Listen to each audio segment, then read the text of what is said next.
standing at the door. And I said, man, I said, hey, what's up, Bob? He goes, you want to do that video?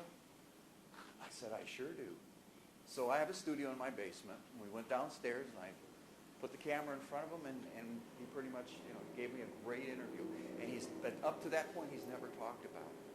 But again, issues about sounding the alarm. Would you sound an alarm? When is the right time? And the issue of giving up a gun.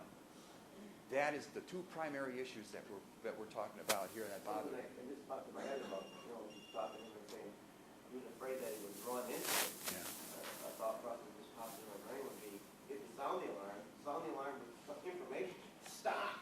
Don't come in. Yeah. Something like that.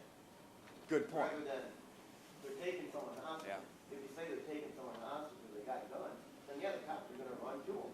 Or just yell run or something exactly. Well, this is a situation that he had to, unfortunately, still live with. I didn't know if the video was 100% accurate. Once Carpenter retreated, pulled his weapon, did he radio anyone? Did he speak? Go back and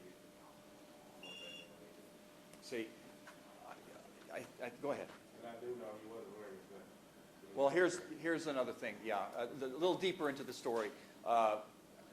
He was told in lineup about 3 hours prior to that he was going to have the hospital watch.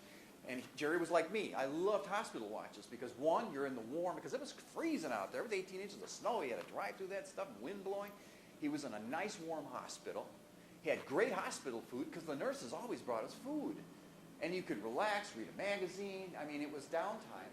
So Jerry was packing on a few pounds. So he said, I don't want this hot vest on me. So he went back to his locker, back to the station, took his vest off, and he wore it religiously. And yeah, certainly. And then he ends up, But he was also headshot too. So I mean, Once it hit him in the back, was that where the vest would hit? Oh yeah, yeah. He was hit about eight times. I thought you said he was shot in the side of the vest at that time. No. That wasn't him. That was Jerry wasn't hit in the side. That was Scalf that we were talking about earlier. But no, Jerry took some hits on the chest, on the leg, because when it hit him, it spun him around, and he kind of ended up into the room, and he almost like spun him right towards the guy by the bed. So when the guy at the bed shot him, it knocked him backwards, and then he got one right here that kind of went up into his.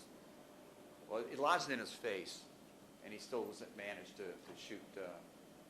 But